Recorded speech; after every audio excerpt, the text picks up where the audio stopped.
The goal is to bring you your next favorite band.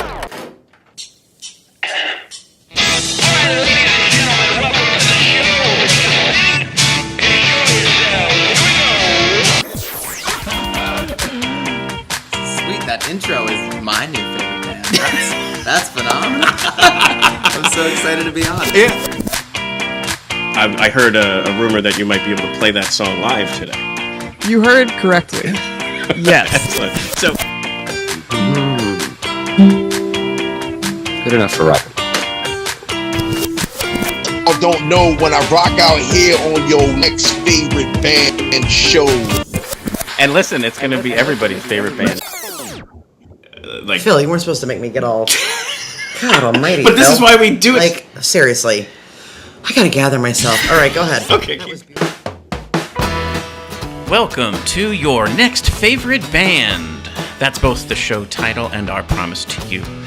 We here at Stereophilia Studio are tireless in our pursuit of finding incredible, genre-defiant artists who are either a hot up-and-coming band or a group that has been delivering for years but have flown under the radar.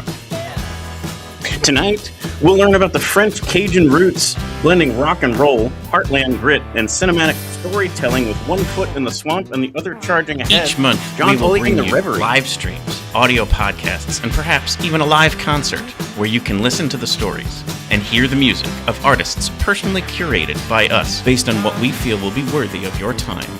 Be sure to subscribe and tune in to each episode because the possibilities are endless and you never know who will be Your next favorite band. Hello, everybody. Welcome to the show. I am your host, Philip Reese. And I'm your co-host, Jeff Wentz. And you are listening to... Your next favorite band. And this is so a wonderful moment here. Another time where had a recommendation of who should be my next favorite band. And Yes. having that person who gave me the recommendation as the co-host on the show.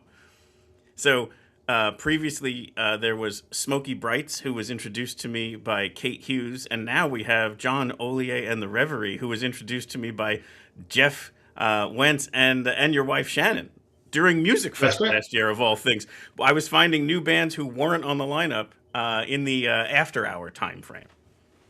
Yeah, and I think we get the record on distance as well, because this recommendation came from a festival that I was at in Texas, Sure. where we saw him to say, hey, you got to go listen to these guys. Yeah, because you are based in basically Dallas. Yes. Yep. And then John Hollier, born and raised in New Orleans, in Louisiana, I think Lafayette actually, and then now based in Nashville. So we're going to spend some time talking about all that great stuff. But put it on, and I think it took maybe half a track for me to say, "Oh hell yeah!" Yeah. And this is exactly the kind of music that I love. And so it's a rare one that I haven't seen play live. Normally, that's kind of part of the curation is not only do I hopefully find the music, but I've hopefully also seen them perform live. But I trusted Jeff so much. And then obviously the music is killer. So but here's the thing, like typical ones on the show, live show is probably, the thing that is just the stronger Oh, yeah. experience. I just can't wait to see it myself, and so hopefully we will do that for everyone else here on the show. You'll see with their personality too. I mean, it really just shines on the stage. Yeah, Even when we interview them today, you're gonna see. Absolutely, I can't wait for that. But before we get into that, two things I wanted to touch on really quick. First, our No Planet B Jamboree, 4th annual. Can you believe this? We recently had the kind of like save the date go out there, and so I kind of wanted to just put this out there. Look at this awesome design this year. It kind of has this like Pennsylvania, Fantastic. yeah, a little folk art kind of thing going on. It's so cool. And then it's second year in a row it's going to be at Arts Quest, which is so great because what it does for us is it allows us to have an outdoor stage, and that's the goal when you're going to celebrate the earth. You want to be outside. But Mother Nature can sometimes be, maybe the grass needed some watering and there's some rain involved. Yep. So you need you need a plan B for the No Planet B.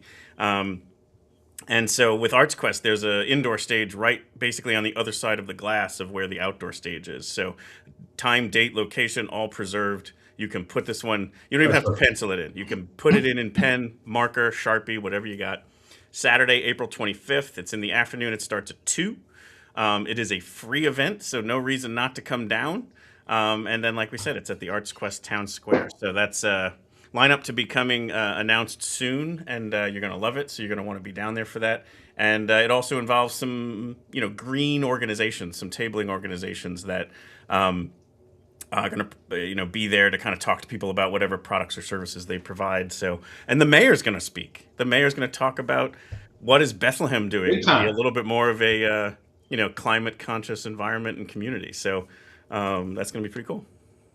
You're turning this into a classic Bethlehem event. I'm hoping for that. Every single year. I often tell the story. I was like, we have festivals here in Bethlehem, basically the Lehigh Valley, for just about everything. Obviously Music Fest, but then there's Bacon Fest, Garlic Fest. There's an Arts Quest kind of like thing that focuses on, the arts community. There's one, obviously, Oktoberfest we do. So all these different things, this Chris Kindle Market.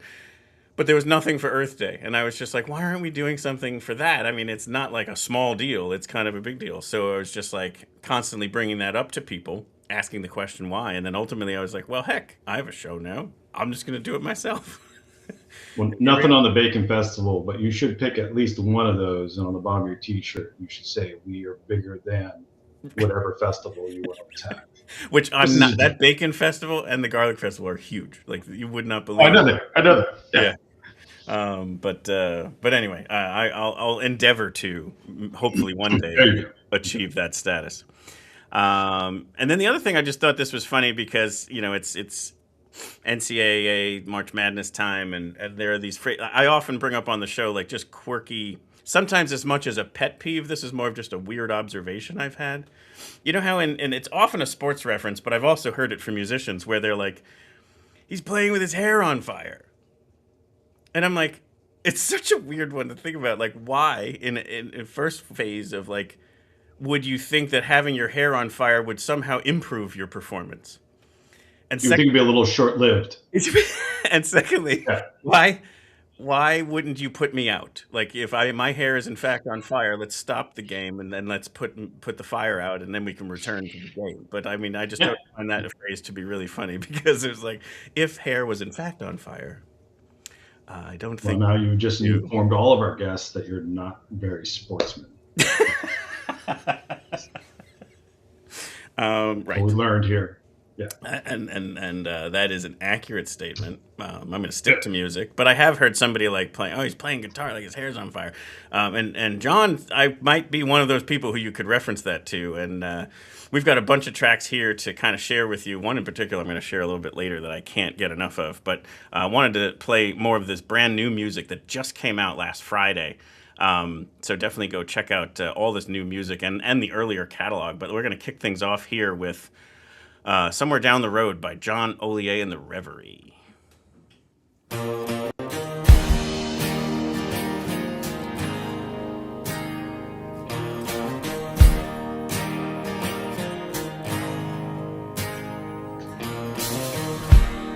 There's nothing in the headlights but pipe dreams and potholes.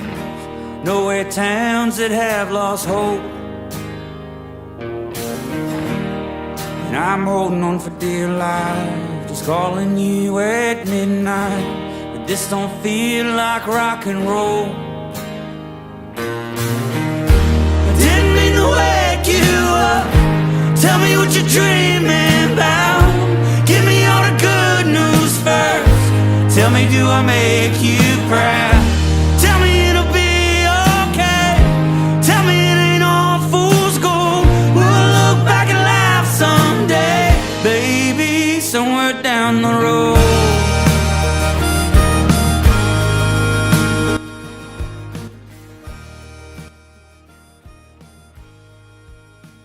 Go ahead, Jeff. Bring us the bio. Like a well-trodden and trusted highway, John Hollier proudly brandishes the wisdom and experience of a fascinating personal journey in his music. Louisiana-born and Nashville-based singer, songwriter, and guitarist shares honest stories over a backdrop of rough heartland rock with a twist of country soul. He's gone from accompanying multi-platinum stars such as Carly Pearce and Cassidy Pope to generating north of 1 million streams independently and packing houses as a solo artist. Now he formally introduces himself on his self-titled 2023 full-length debut, Hollier. We'll bring this back up and then we'll bring him on the show.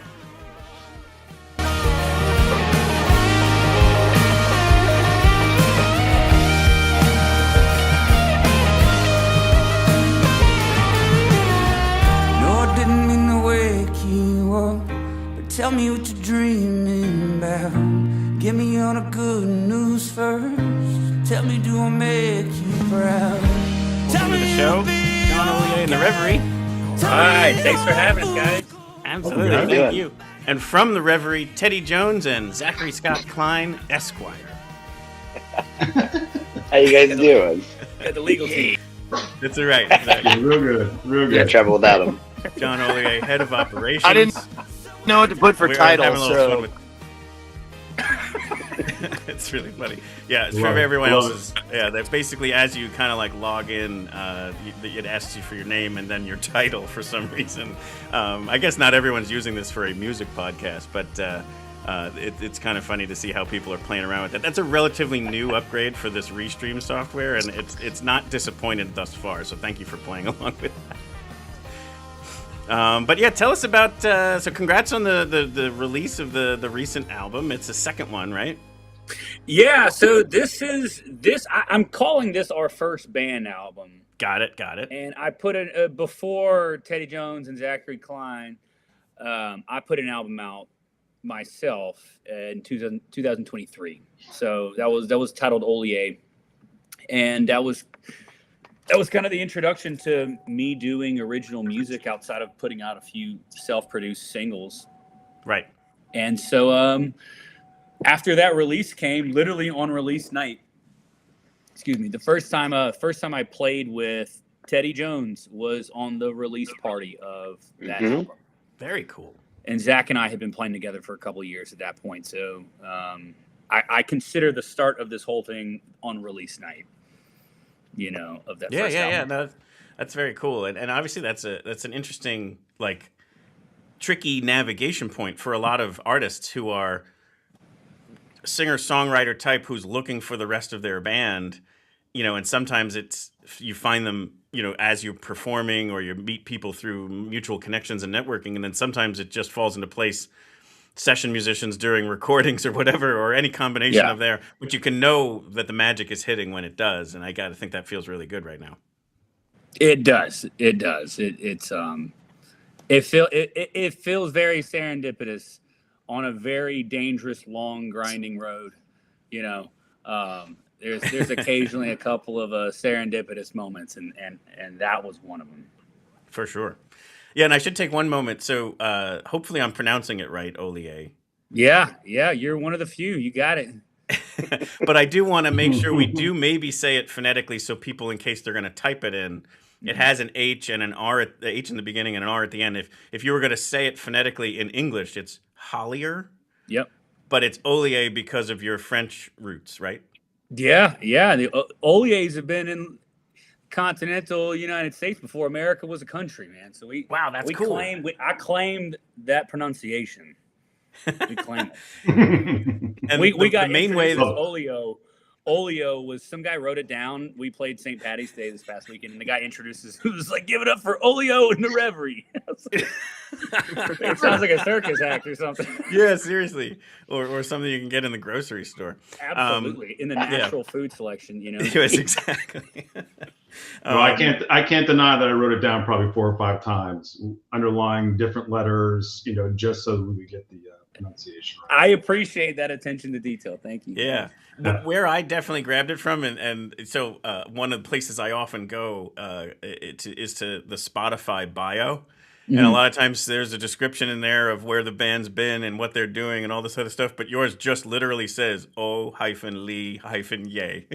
That's right. Nobody cares about, the bio. It's like, let's see how to say this name, That's exactly right. No, I totally appreciated that. But let's swing around the horn here a little bit. So, Zach, John was sharing there that you've been playing a little bit more regularly with him. How's the things been going for you, like with this current release and just the overall stuff? We're going to dive a little bit farther back into the storyline. I just figured kind of spend a moment with each of you to kind of see how things are feeling right in this moment in time.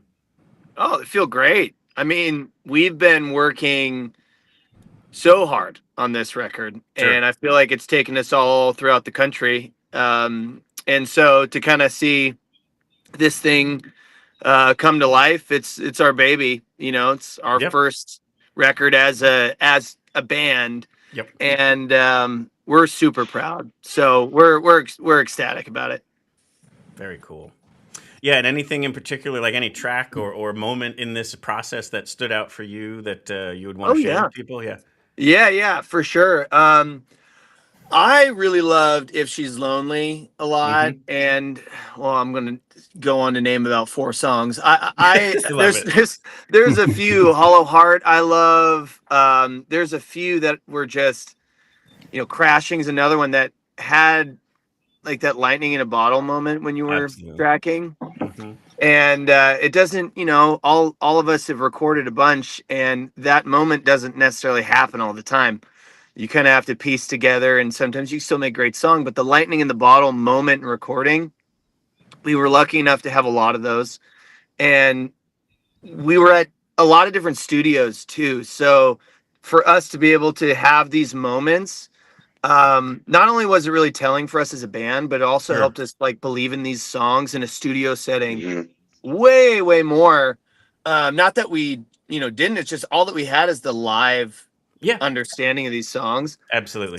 So having these really, awesome tracks was great. I mean, when we went to go to Bear Creek in Seattle with Ryan Hadlock, that was pretty awesome. That was like, we went as a band for 10 days, and there was so many just bonding moments and funny stories. and that was definitely a highlight. Right. Absolutely. I think it is really cool when, so my favorite types of album recordings are when the band is all in the studio at the same time recording it live. So not necessarily, like, there's live recording albums, that's fine, of an actual concert or performance. But I love these where, like, you're tracking it live instead of, instrument at a time and layering it. And I think it achieves from the energy still comes through that is a live kind of energy that you all just simply are so stellar at. So it's like makes natural decision to kind of put that down on an album too. Yeah, we've definitely been told we have one speed, but we try to definitely show multiple speeds in the record. But we're trying to show you like a 10-speed bike, Yeah, sure, right. Go through the gears. Yeah. Yes, and are they taking your legal advice? I want to make sure that they're listening to you. They shouldn't. It's more of a Better Call Saul type thing. But listen, he still had a good. He took care of them. But yes, no. Thank you so much, Zach. Teddy, how about you? Similar questions. How are things going for you right now in this moment in time, and how's this all feeling? Well, ever since we heard the first rough mixes of the album in full. I remember feeling like every day was going to be the night before Christmas until this album release. So now I feel like I've gotten all my toys and I've thrown away all my wrapping paper and it's finally out. And kind of like to what Zach said, for me, what was so exciting about getting this released was I felt like we really encapsulated the living experience of these songs, from the stories that we made while we were traveling to while we were recording. We somehow lucked out and captured that lightning. I think a few times. My list is really similar to Zach's. I thought we did in If She's Lonely. Crashing to me is still an extremely personal song that I like to introspectively think about things on. And Hollow Heart even has some moments that we'll eventually share where when we were creating the song that I feel like we were able to really capture and are have delivered. Sure. So I'm excited for more and more people to keep hearing that. Absolutely, yeah. And I think horns are an interesting addition. It's a trickier one because I feel like sometimes it can kind of blow out and dominate. Whereas for your all music, I really feel like it just is yet another kind of like ingredient to the jambalaya, if you will. Yeah, it's I just through my personal journey and playing with different types of styles of music and in different types of bands. I don't get me wrong. I like to, show off my feathers every now and then, but or ruffle people's feathers, whatever, But for the most part, I really like to try to contribute and like show what a saxophone can do when it's being treated like a lower voice or it's part of the rhythm section. Things like that. I feel like those are characteristics of saxophone that aren't capitalized on enough. Sure. That's what I was really trying to focus on in this. Yeah, totally. Like I really admire the way that it just simply blends in with the songwriting and the performance, where it's present and obviously it's there, but it doesn't dominate in a way that it's like, oh, we're having a sax solo right now. It's exactly compliment and support. Let's make a good jambalaya together, right? That's exactly right. Yeah, we have another addition here coming out of the green room is Brian Cox. Whoa, Brian! Let's see here. Hey, everybody. What's How up, are Brian? you? Head of harmonies. We have another funny addition to. I apologize for being late. I thought that I was on time, but turns Not out at all. I am half an hour late. You didn't have to say that. Yeah. Well, no one would have known. But listen, we'll take it and we're welcome. Basically, the topic we're talking about right now is like, how does this moment in time feel? Like, how the release just came out and it's just kind of like this culmination of all this music of the band, for the first time kind of producing and putting out music together. Sure. Just kind of like how it's all kind of like feeling in this moment in time. Man, it feels great. Just the process of, coming up with songs and then going into the studio and recording them and then kind of reimagining them and recording them again and reimagining again and just recording them again. Yep. I mean, we've been through these songs 4, 5, 6 times. And I feel like what we've come up with on the record is just the best version of, the Rêverie. Sure. Absolutely. Thank you for that. And any particular track or any particular moment during this time where you knew it was something special that was going on? Man, oh gosh, there were so many moments. Crashing was one in Seattle that I felt like we were sitting in the studio just listening back to what we'd done that day. And there was something really special about just like the delicacy of, the vocals and the sax and just these very sensitive kind of tender moments. Yep. And then before you know it, the song has opened up to the point where it's just like, just rocking with the stars. Yeah. And that's great. That came up a few times here. So, and then John, I think you're going to play it for us a little bit later, which will be really special. So people can kind of check that out. But yeah, Jeff, any topic or question you wanted to make sure that we got to with the band? No, I mean, I just want to. I was fortunate to see you guys live at the Texas Music Revolution festival last year. Sweat Fest. I'm looking forward to it again this year. I guess I do have to ask a question. I noticed what stage you guys are going to be on. Looks like you're moving up. And I didn't know if that made Zach upset that he's not going to be able to play inside the bathtub. I was just about to say, we gotta bust those bathtubs in. I mean, yeah. I had a great plan for you guys. I thought you could all come out in bathrobes, to start your set. I thought that would be fantastic. That's genius. Come into the bathtub. And we could get you the sponsor. We can put that on the rider. Yeah. Surely they could have a few spare tubs laying around. Yeah. Well, Jeff, describe what happened during the set so that people can know what you're talking about there. So the stage, the Texas Music Revolution is in McKinney, Texas. They have, I think, 6 stages. Can't remember how many stages. 1, 2, 3. Yeah, 6 stages throughout this small town. The stage that they were playing on last year was a little bit of a smaller stage, crammed next, I think, to a hot dog stand in a parking lot. I think is where it was, and it was sponsored by this local bathtub like a bath fitter type insert. I think he was the bath king. Yeah, he was a bath king. I think he was. And he was a nice gentleman, and he had one of his royalty bathtub, fiberglass bathtub fittings in front of the stage. And while these guys were, really at it and had the audience dancing and up on their feet, somebody chose to take their guitar into the bathtub and play a little bit. And it was designed for that. And you saw this guy kind of run to the stage like, is it going to fall? It was like, I think it was on like some what are those called? Basically just a piece of plywood and some 2x4s. I think it was on some horses. Yeah, it was great. It was absolutely product testing. That's right. Yeah. You could do that in the bath. Imagine what else you could do. Exactly. We sold a lot of tubs that day. That's exactly right. That is gold. Show that to the There's bath. a guitar solo happening in the bathtub. What else can't happen in the bathtub? Yes. I mean, truly. Oh, that was so. It was like, yeah.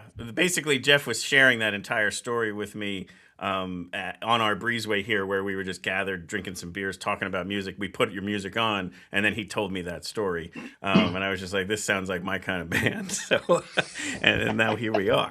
But yeah, So one thing we like to do, and John, we'll start with you. We just like to kind of go back in the story of kind of like where music kind of started in for you.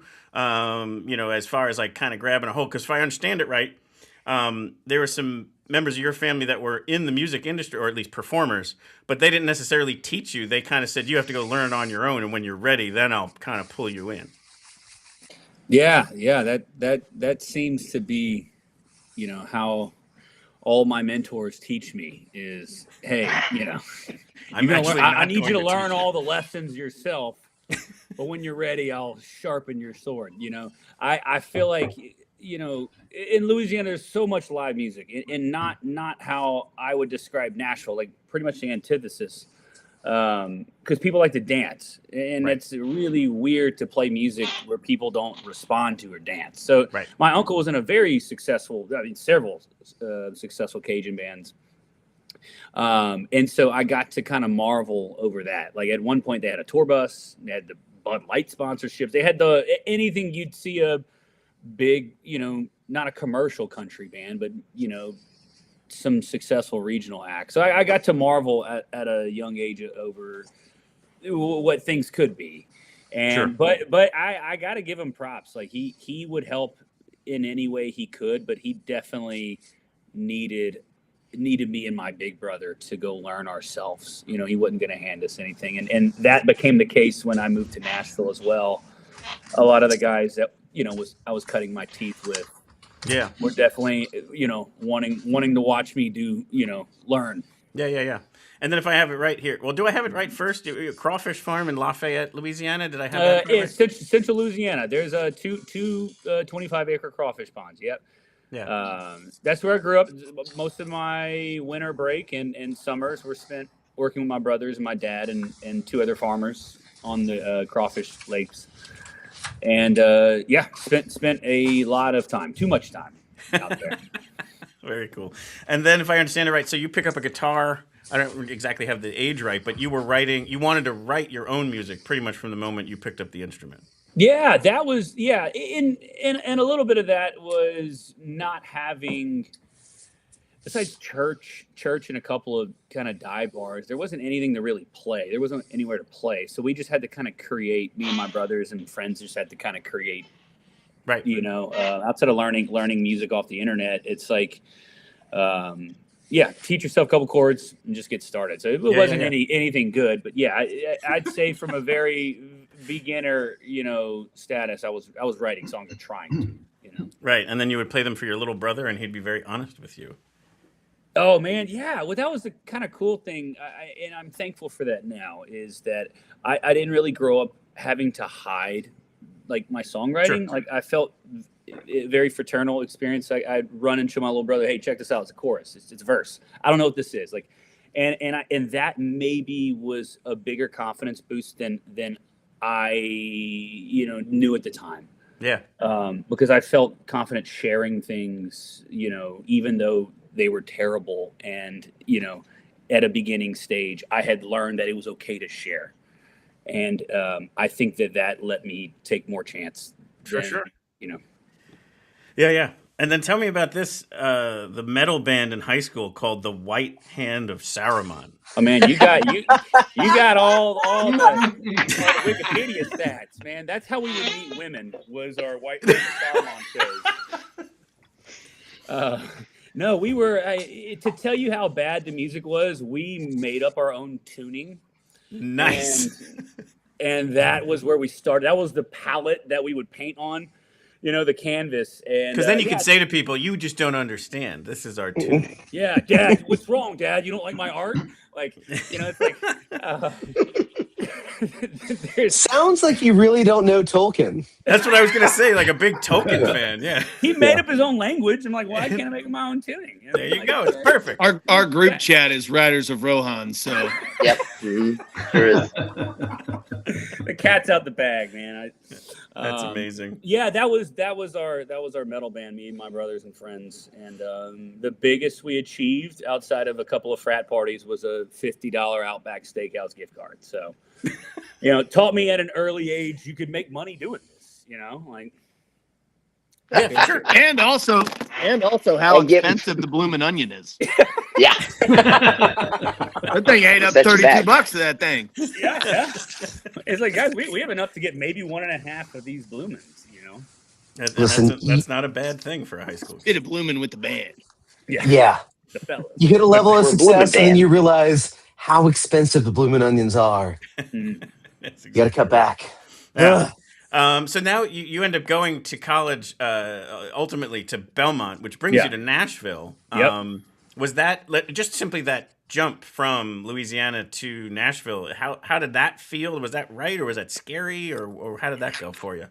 It was awful at first. Mm-hmm. Like the sanitized feel of Nashville versus, I don't want to say dilapidated, just grime of Louisiana, but that would describe it accurately. Mm-hmm. It's like I went from, as rough, friends and bands and everyone, like we just went after it. And then we went to Nashville and I was like, A, I'm not any good. B, nobody is as reckless musically and energy wise. It took me a long time to kind of polish. Yeah. Yeah, and you probably don't even want too much polish. You still want some of that. Well, I don't. I would love a little bit more polish. I just don't think you can get it. It just doesn't take. Yeah. Oh, that's awesome. And then we kind of touched on some of this. So you end up, if I understand it right, like you were. This is kind of funny. You had a roommate who got a gig in Levi Human's band, but he was constantly missing the gigs, so you would just fill in for him, and then you became part of that. That's how I got all my gigs. That's so funny. Somebody else tries out for it, and I'll just fill in for you when Mr. Punctual. Yeah. Well, he knew. He knew well. He was just like, "Hey, I'm auditioning for all these gigs," and he was gonna get them because he was an unbelievable player. But I also knew I'm like, he ain't gonna. He was playing in a band like as a duo with a very attractive woman, and he did not miss any of her shows. So I was like, those he didn't miss. You should audition for 10 gigs. Like, let's get them all going. Let's fill out my calendar. Right. But no, Marcus Hummon's son Levi is an artist in Nashville, and Marcus is a Hall of Fame songwriter. So that was a huge door opening for me, because I got to hang out with Marcus Hummon and Desmond Child and other. Just Nashville greats. Yeah. Now I wasn't playing them my songs, but I got to listen to them talk about their songs. Right. And then I guess too, like there's still back from when you were 8 years old, starting to write your own music. There was this desire to put your own stuff out there. So at some point, you're like, I got to be done with this. And then you track and record that first record, Olier, but kind of either with your not with this band yet, but that's what led to where this is. And that's around like 2023. Yep, I started 2021. Okay. So I basically had a friend knew really well from those pop country days. He was a manager at Red Light Management, so working for some great artists, and he kind of gave me so much of what to do, what not to do, and it was all with a grain of salt, but it was a very nice, board to pick from of things, how to approach this if I do want to just at the very least attempt artistry. Sure. And so we reached out to Eric Massey. That was through him, the guy at Red Light. And I went and recorded an album, Eric Massey. And we started with the first 2 songs. Eric put together an all-star band, which was incredible. And we recorded that record. And I ended up getting my management from that record. Yep. I needed Eric and the guy from Red Light to kind of make that work. But, we essentially kind of shoved it down their throats and they said yes. It was like, cool. Great. They love us, We wouldn't let them leave the room. But we tied them up and they loved it. But the studio experience was incredible, working with actual studio musicians on records that I loved. And they weren't country records. They were massive indie rock records that I had always looked. But working with those guys told me 2 things. It's you have to have incredible confidence and direction if you want to go with a studio musician. And also you might not get what you want. Yep. And so both of those were true about that first record. There was a lot of it that I could never have conceived myself. And there was a lot of it that I wish I could get a second swing at. Sure. And that heavily dictated how I wanted to attack my second record. Right. Because despite on the second record having, an advance and things to help pay for some of this stuff, I was still would not go with the studio band. Not because I didn't like that record, was because I trust these guys that much. Yes. Yeah. And that's what people would be paying to buy a ticket for to go see. So you want to give them that, this is what I sound like in the recording, and then we sound even better together live in front of you. So you want that to kind of correlate. Before we kind of go around the horn with the rest of the musicians, I wanted to bring in another song because I always like giving the audience like a continued flavor of the sound. And this is a little bit of a break of tradition from me because I almost always save my favorite track for the end because we play one like after the credits roll. And I always like to let that be my favorite because it plays without any talking. But I have to talk about this one, so it's coming up now. And it's actually not on either album. It's the song Poster Child. Oh, come on. You know what's funny about that song? Yeah. That was our first time recording, no producer, Homer Ruiz, who's a dog. He just pressed record, set up the mics. And that song, that was our first time. We never played it live. Yeah. Recorded that song. I thought it was so good. I was blown away because what you're hearing is the only thing. We didn't add nothing. Right. Management took several days to respond. My publisher was like, pass. And I wasn't in touch with anyone at the label at this point. So I was like, you know what? That tells me this is a heck of a song. So I think I sent 10 emails and finally they responded and put the song out. So that is a personal favorite, but yeah. So let's take a listen, and I'll let it play for like a minute or so, and then I'll bring it down, and we can keep talking about it. Because you're right, there's an energy to this song, both obviously in the performance, but just in the actual like songwriting that is just so killer. So here, check out "Poster Child" by John Hollier and the Rêverie.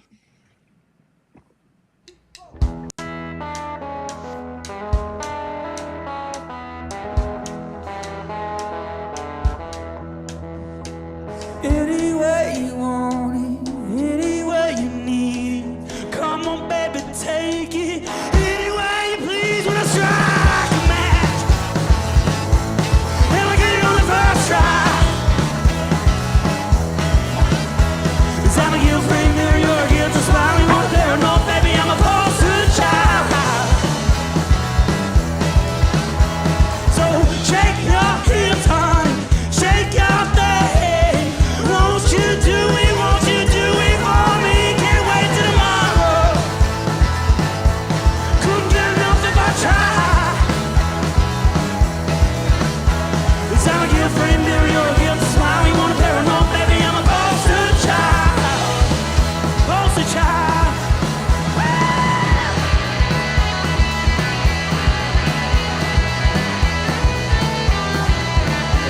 was like where I think this was the song that Jeff put on, and I was just like, fuck yeah, this is exactly what my ears need.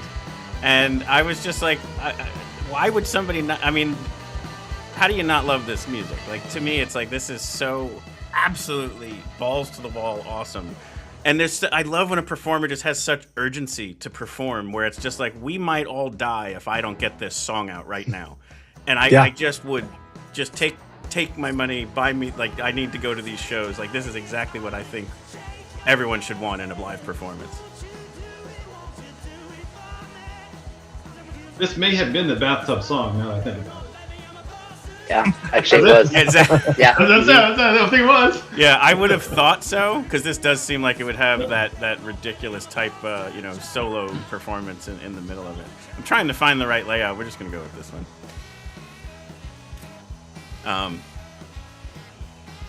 And Teddy, now, since you're, basically blowing horn here, like, tell us about this track for you. Man, the second that John showed us this, my first music I ever heard in my life was 50s rock and roll. Sure. So loud, blown out guitars, raucous, reckless saxophone playing, yep, and just passionate wailing. He showed me this track, and it was like I felt like had been training my whole life to play music like this. So great. You were saying, like, you talk about that urgency in the song. We were just playing this on Saturday night, and in that last, it takes a lot of breath to play that outro solo. And I remember at one point just thinking, like, that's it. This is going to be the last of it. It's all going out right here, right now. And then we finished the song, and John looked at me with a little concern, and I had to shake it off. We moved on. But man, that's what this bulging out of your face. Are you okay? That's pretty regularly, yeah. Right. No, that's what this song is, man. It's just, to me, this is that urgency of, like, taking a second and saying, like, this is who I am. Take it or leave it. Hopefully you're gonna love it, but right now that doesn't matter. I'm giving everything I've got to this moment. Yeah. Because that's what we have, right? So I just feel like it really helps people get placed in that urgency. Absolutely. So while we have you here, let's talk about your kind of like journey to music. So where did it kind of grab a hold when you were younger? Like, was it always the horns, or was it other instruments? Like, tell us about your kind of musical journey early on. Well, my musical journey started in the swamps of Indianapolis, up in Indiana. We, from an early age, I can think of times before picking up a saxophone where if there was a piano crawfish in the country are from Indiana. That's right. No, I can think from an early age, just wanting to make noise, whether it was figuring out how to whistle or figuring out how to drum on my school desk. My teachers loved that growing up. Like I said, first music was 50s rock and roll. So I think there's some kind of, like, passionate, like, live truth in music that's resonated throughout my whole career. But then I did the traditional, picked up saxophone, went through the middle school, high school band programs. By the time I was about 15, and when I realized that, playing saxophone especially was what I wanted to do with my life, much to the chagrin of my mom at the time, but that's all right. So then I went to college up at Indiana University in Southern Indiana, studied jazz, and then that's actually where I first found, or I guess rediscovered rock and roll, but in the form of 60s and 70s rock and roll, and just fell in love with guitar players. Started studying Hendrix, Van Halen, Jimmy Page, learning their solos on saxophone because I hadn't heard someone else. That's super fun. And I think that's what kind of expanded my perspective of, like, not just play, wait for the jazzy little sax solo or something, but how can I contribute in different, like, textural ways or in different attitudes, so then, went through jam bands, played rock and roll off and on. And then finally, actually my best friend that I played in jam bands with had started writing more and more Americana and country. And then that kind of just led me to finding John.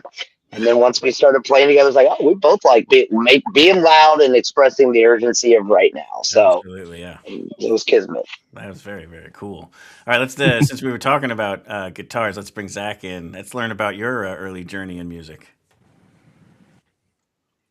Yeah, I stole my sister's guitar when I was about like 8 and never gave it back. She didn't care. She was bad at it. But I fell in love with like 80s punk when I was a kid. My aunt was a big punker that saw all the bands, saw all like Black Flag, Sham 69, Dead Kennedys, Minor Threat, you name them, she saw them, and I would just like be like, oh my gosh. So like a lot of my early, similar to John, was playing like fast and loud music that was really bad, but super passionate. And yeah, I just kind of, always wanted to just be the best thing for a band. I never was like the greatest guitar player, but I just wanted to play the right notes and be the right vibe, the right energy. Yeah. Texture. Yeah. And when I moved to town, I was, trying to write songs and stuff. And I met John, and he quickly became one of my best friends. And I've learned so much from him, and just how to be a better guitar player, how to be a better musician, songwriter. And so like I grew up majorly in this band as a musician. Like this was for me like college and grad school a lot. And I've been with this for a while. So it's like I've seen a lot of the phases of this band, and I've gotten better, and so it's been really cool. It's been like a major moment for just like my own musical career that I'm super proud of. So yeah, and then obviously having all the other dudes welcome them into the fold years back, like I couldn't ask for better dudes, better buddies. Like each one of these guys is just like my best buds, and like it makes traveling in a van so much easier. I'll tell you what too, it's very obvious when it's on stage that everyone enjoys being around each other, and it's obvious when you can tell that they're not exactly enjoying performing together. So that's oh yeah, we hate going home. Like we're like, all right, here we go. Okay. Yeah, back to it. But yeah. I grew up in Danville, California. There's not much of a music suburb there. So like, but San Francisco's close. So when I got to college, I would go and just see every punk band, garage rock band that I could, and just tried to, refine at least my taste before I got to like become a better player. Yeah, no, that's so cool. Thank you for sharing all that. And now we'll bring in Brian. It'll work eventually. It's rare that I have this many images on screen, so this is it takes some dexterity. Anyway, Brian, let's hear about your personal journey. Gosh, I mean, I started playing piano when I was like 4 or 5 years old, and took lessons until 13 or 14 years old. And by that point, I started playing drums, and I finally told my parents, I was just like, guys, listen, I don't want to take piano lessons. I want to play the drums. And they said, okay. And they let me have a drum set in the house. I mean, this tiny house in Texas, and I had a drum set basically in the middle of it. Wow. So there was no escaping the noise. No. Yeah. And they gave me hours basically where it's like, until this point, you can just play drums. And I did. And I played along to, gosh, those first records were weirdly Dave Matthews Crash, Dashboard Confessional Unplugged on MTV, and then like Everclear. I love that. World of something Noise, about something about the Afterglow. Welcome to the Afterglow. Yep. Anyway, just on repeat was just shedding these songs and learning about what music was. Sure. And just coming along. That is so cool. And then how did you get connected with the whole crew? Oh my gosh. It was spring 23. A buddy of mine was like, hey, listen, there's this band. They need a drummer. Do you want to play with them? I said, yeah, for sure. Let me think about that. Yes. And then, showed up one time to this just dingy rehearsal space that we still inhabit. And the rest is history. That's awesome. And thank you all for sharing all of that. Jeff, any commentary on learning more of the backstory here? No, I love it. I love hearing all this kind of stuff. Like I said, I'm looking forward to seeing you guys play again. I pulled up the site, looking at who's all playing, and I was surprised. I didn't realize that the special guest was Kiefer Sutherland. So I guess there's actually very cool. Well, there's a cool documentary about this festival, but I guess he did the voiceover. So I haven't watched it. That's cool. He's going to narrate the entire festival now. Jack Bauer himself is going to narrate the last 24 hours of the rest of our lives. Come on, Kiefer. Have to tease some Lost Boys for him. Come on, Kiefer. Come on, Kiefer. All right, John. So you had mentioned the crashing track has come up a bunch of times. You had thought you could offer to possibly play it for us tonight acoustic. Yeah. That would be awesome. So what I'll do is I'll kind of take us all off the screen so that you can kind of have center stage here. And then, if you want to do anything to intro the track or even give a little bit more of that kind of backstory as to all these special moments that people were referencing. Yeah. So this was something that was written in Nashville. And I took it to the band, and our demo was a little bit different than this studio record. But I think the war on this one was won in the restraint. Nothing on the musical side really takes charge until the back end of the song, and I think that payoff. I think we all are experiencing when we're listening to it. It was kind of a growing point for the Rêverie, and that was a moment where I think we kind of became a studio band after that. Like not banging our way through a song. Like we had to be delicate, but also really intentional in what we did. And I think it's a great track.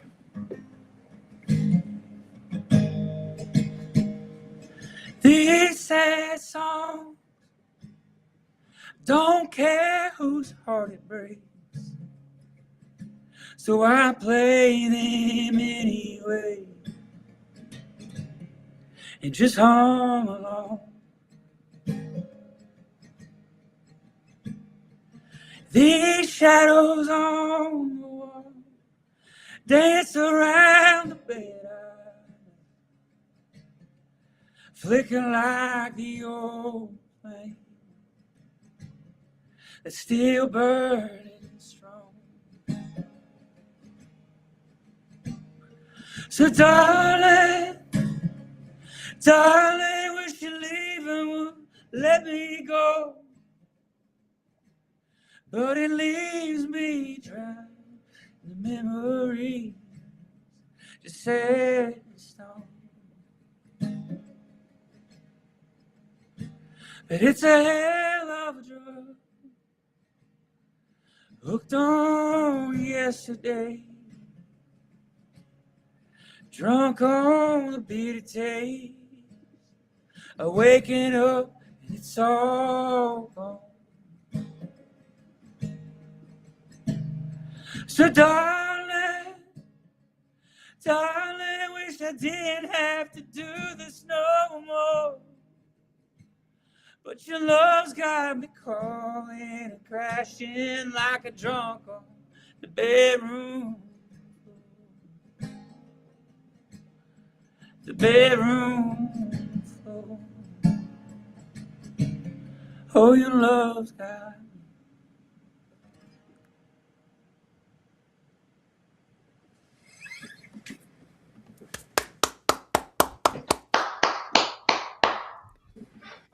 Excellent. Thank you so much. Bringing people back in there for a second. Yeah. Awesome stuff. Thank you so much for performing. Oh man, no problem. Yeah. Appreciate you asking. Yeah, and then I wanted to touch on a couple things here before we get to promotions. Two little tidbits that I came across. Seems like somewhere in like that 2023 range, you did Whiskey Jam, and that seemed to be where you got some real lights shown on people promoting how good you were as a live performer. Yeah, Whiskey Jam was. It's really interesting. I've been in Nashville a long time, and never have gotten the opportunity to play my own songs at Whiskey Jam.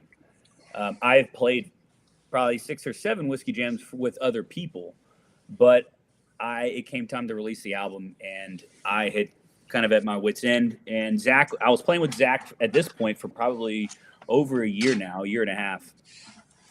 And the rest of the band, I was going to have to just piece together. And I didn't have a release show, and I was ticked off about it, but I decided I called Ward. I got a number from that guy at Red Light that helped me get the manage, and called Ward. Ended up getting added to their Whiskey Jam show, and that was my release. Like I was like, you know what? It's my first time playing it. We can make this special. Let's do it. That was Teddy Jones's first time ever playing with me on that saxophone. That was fun, man. And so Zach and I sat there and built a band, and we got Teddy and Zach. We had a contact, Ray Akers is on bass, and we had Kirby plays with JD Clayton now. Kirby was like, oh, I would love to play with you guys. Mm-hmm. We rehearsed at that old, what did Brian say, like shanty that we still rehearse in. The rehearsal space was catching headshots in this interview. Just dingy, homey, dark basement.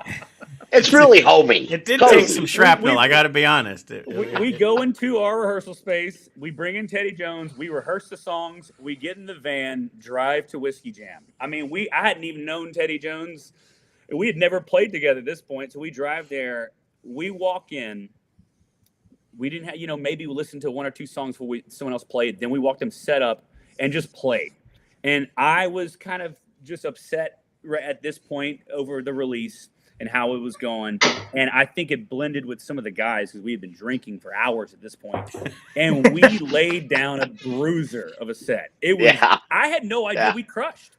We played it and just threw it all. We threw the whole sink at this show. Love it. Emotionally. And we left. We didn't even stick around. And I never knew we killed until the next day when I went to post a video from it and Ward had already posted. And I was like, a couple thousand people watching and clicking on it, and that's when we realized we killed. Yeah. That was the release night of the first album, first show at Teddy Jones, and we have not looked back since. It also helps that we broke the stage of the bar. Yeah, severely damaged the infrastructure. Well, tell them about that. Yeah. So we were playing Devil's in the Details, our closer, usually a closer for us, and is our last song. And I could tell we were crushing at that point when you saw everyone jumping because it's a straight bop, bop, bop. Mm-hmm. And it buckled the floor of the people where the people are, the floor. Yeah. So it just it broke. So I think that was a good sign. Right. Breaking the rafters, not just going to them. You didn't break it a la the Bath King. It was more you inspired the crowd to break it. We incited the breaking. It was a holistic breaking. That's exactly right. No, that's awesome. Incited destruction. We brought our biggest friends. Yeah. All of our backups. You called in a few ringers. But no, absolutely. I came across that story. I was like, there had to be something there, and I'm so glad that there was even more there than I even realized. But that's very cool. And then one last tidbit I found, John. I read that you make a gumbo that you need a glass of milk, a handful of Tums, and a day off work. Oh God, yes, that probably is true. I didn't make it up. I came across that. The internet is undefeated. He talked to his mother. People are talking about the gumbo. Yeah, dude. Yeah, the gumbo is got some following itself. Well, The trick with gumbo is you want the pre-spice and the post-spice, right? So this is so Louisiana, and you're not going to find this at like a Williams Sonoma, but my uncle, they used to make beer can chicken, which I'm sure is horrible for you with the aluminum, but they would cook the whole chicken with the beer, in the beer can, right, and the steam. So he was, Cajun ingenuity. He made about the size of a beer can. He made a cylinder piece of aluminum, welded it to a plate, and then put like a ring around, like a levee. He built a levee around it. That is very Louisiana. Made like 10 of them. And that was what my mom gave. One of the things she gave me when I moved to Nashville was one of those. She's like, you're gonna need your beer can chicken setup. To bring, my caring mother walks in with a handmade, custom-made gumbo cooker, beer can chicken. So you take that, you fill up the whole thing in the middle with as much spice as you can afford. Just fill it up, fill it with water, and you cook the chicken in it a couple hours. And then when you got your stock for the gumbo, you dump all those spices that were in that faux beer can into the gumbo. Right. It's so potent, almost like a boil. It's so much concentrate, but you also got to season on the back end, so you get a little bit of flavor on the back end. So maybe that's where the milk comes in for the pre-spice, and then the Tums and the the day off work, because we all know why. That'd be a post-spice, and who knew that you were also going to get cooking advice on this show tonight? This you learn, y'all, people gonna learn something. That's exactly right. It might not be about music, but you're gonna leave here learning something. That's exactly right. Yeah, it's the music. Now we got Tolkien references. We broke stages. Tolkien. Yeah. Take him out.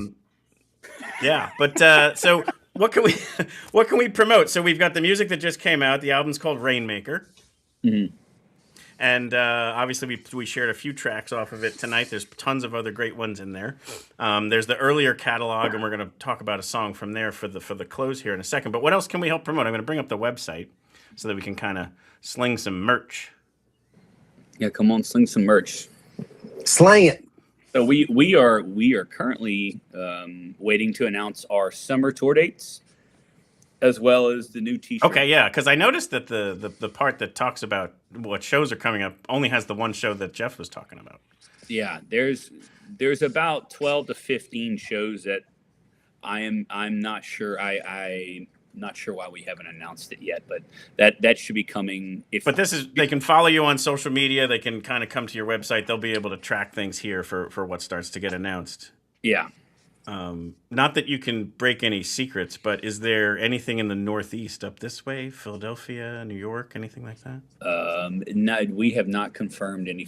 Last I checked, we were working on a Philly show, and a show in upstate New York. But those did not confirm yet. I think they're happening later in June, July. Got it. And there's this really cool vinyl that you have here.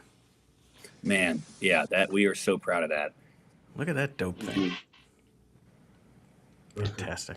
But I mean, this is where I was like, oh, which one should I buy? Which one has Poster Child on it? And then it's not on either of them. I was sad. Yeah, we were left in some 2-year purgatory with recording, and Poster Child was kind of a casualty of that.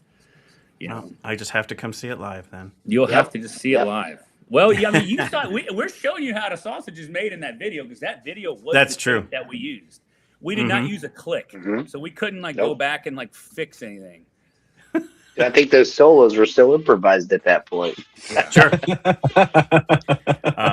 But just again, the urgency, the energy is just so great in that track and across the board. But awesome. Thank you again for all of that. Jeff, any parting words here for the Rêverie? I don't think so. Good. I'm looking forward to it, guys. Actually, I want to ask you one thing, Jeff. Talk them into coming to Music Fest in the future. Yes. Well, you're the one who would be able to put them in contact with the right people. But yes, you do need to, if you do not find yourselves touring in the Philadelphia area, you need to find a way to get yourselves at the Bethlehem Music Fest. so that we So can that's have what a these whole bunch of pictures our are friends. behind me. Let's go. I don't know if Yeah. you've heard of the festival Fantastic. before, but it's 42 years in the running. It's 15 free stages. It actually just won USA Today's best music festival in the country. So if you go look at that, it's actually number 1 on that list. And it is such a vibe of what your music would be so killer for. Come on. So yeah. Come on with it, Phil. I'll send you some details on how you could submit. They technically stopped receiving submissions on like February 28th, but come on, man, it's close enough. We got to get the Rêverie up this way. So Is Kiefer narrating? Well, Yeah. it's We actually only Jerry play shows with Seinfeld, but close enough. I'll take that. Because we only play when Kiefer's narrating. That's in our clause. Yeah, that's right. Exactly. I'm the lawyer. Yeah. I got to tell you, That's true, right? He knows it there's all. No messing around with this one. We got an escort. There's a band who only has the ability to stop this nuclear bomb. They have 24 hours. Wah, wah, It would be really funny if during that festival in Texas, like it does that like the countdown noise, like that when it goes in and out of commercial in between the bands, like as they're setting up, it's just nothing but a giant countdown. Ding dong, ding dong. Yeah. Anyway, yeah, no, that's. But yeah, look for me at when you guys come to Texas. I will come with Nice. Phil's lovely nice. hats. Come on. Repping the merch. I will show up. I will make sure to be front and center when you guys are up there on stage. He might even jump in the bathtub with you. Yeah, We're I'll be the guy expecting in the it. robe. Water's I'll be the warm. guy in the bathrobe. You probably wish there was water in there a little bit. It was pretty hot. I would have had the toes out. It was a hot day. Come on. I thought Teddy was going Toes to pull out. over. after Rock he out played. with the toes out. That's exactly right. Teddy was definitely sweating up a storm after a couple of those solos. There was I think Feeling alive, man. Keel over. It was pretty hot. Several people were concerned about Teddy's health after that. Yeah. That's how hard we gave it on that stage. I loved it, dude. I felt alive, man. I love it. That's so great. That is so great. Weirdly, I was dry as a bone. I could use a bath. Oh, you know your feet were wet.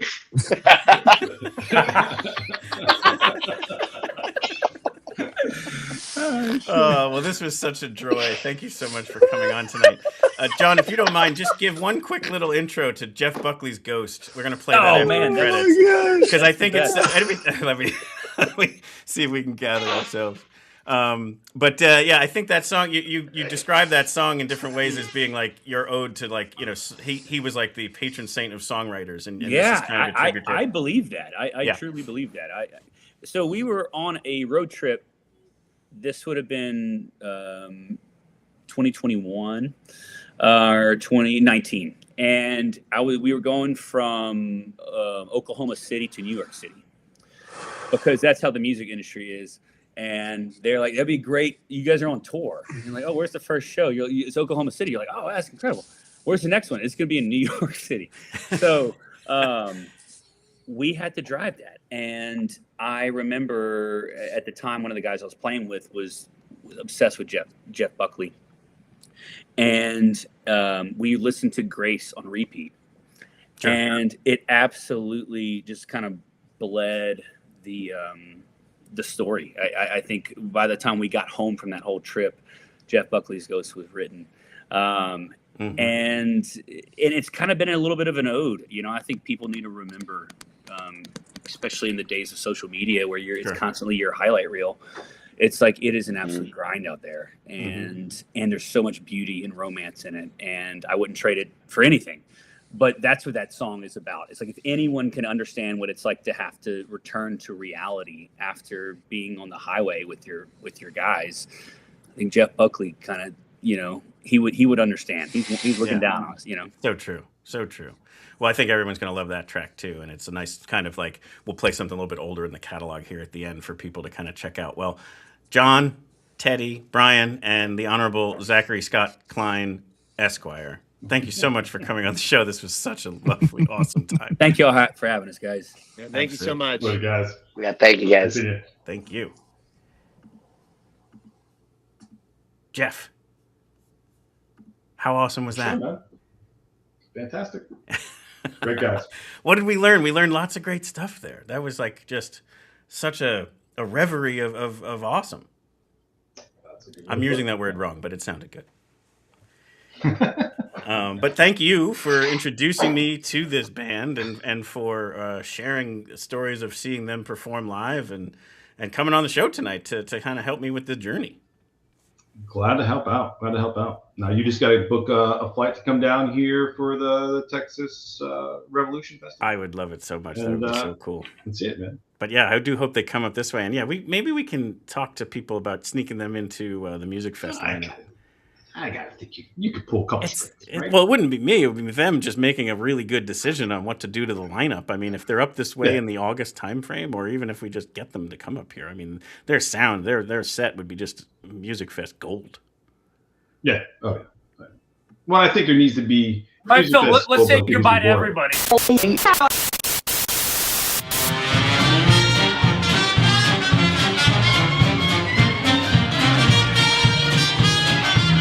There's always like a brief silence that I hit the button and it takes like a second or two to kick in, and then that always happens. Anyway, we hope you've enjoyed this episode of Your Next Favorite Band. We'd like to sincerely thank John Hollier and the Rêverie for coming on this show, sharing amazing stories of their personal journeys, of the band's journeys, of the music, the inspirations, the lightning in a bottle moments, and then performing live. And we definitely laughed a lot. That was incredible. So really enjoyed that one personally, probably more than anything. It was just really, really great. But can't wait to see them play live myself. That's going to be just such a special moment. And then that probably won't be the only time that'll happen. It seems like the kind of band that I'll want to see often and anywhere that they're going to be that I can capture.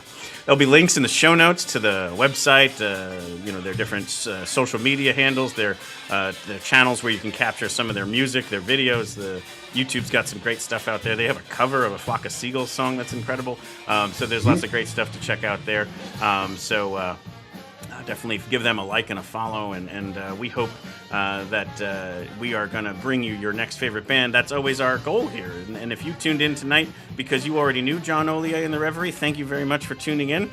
We hope you like what you heard and what you saw, that you would give us a like and a subscribe and a follow so that we can bring you your next favorite band in the coming week. Or your next favorite band might already be out there. There's over 200 episodes at nextfaveband.com or at nextfaveband on our YouTube channel.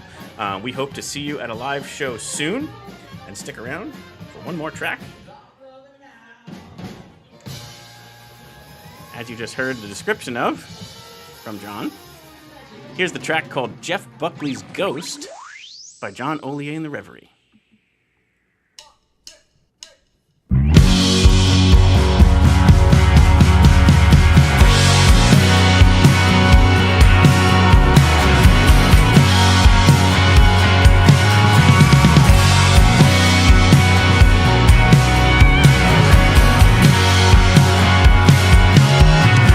Stop coffee in an old Ford van.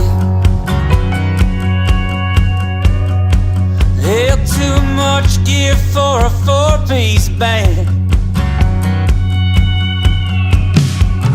With that microphone bleeding under neon lights, another Maker's Mark whiskey, last call night. When that moon's gonna rise down, that Mississippi rolling, covering me as I head to the coast.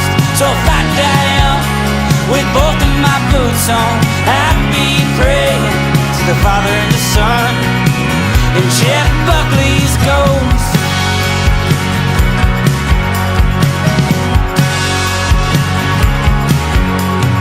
"400 miles with a song to sing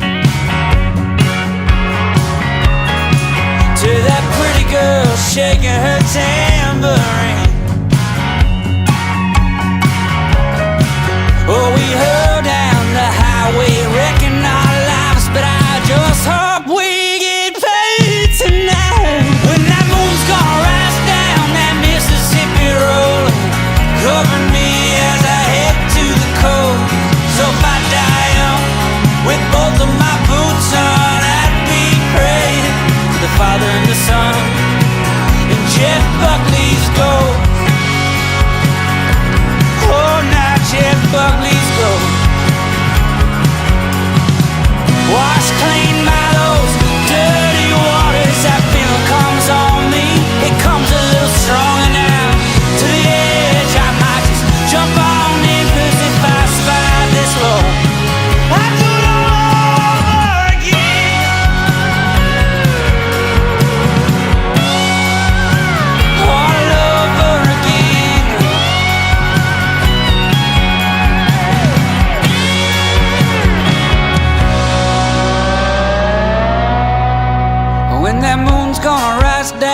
that Mississippi rolling, covering me as I head to the coast. So if I die young with both of my boots on, I'd be praying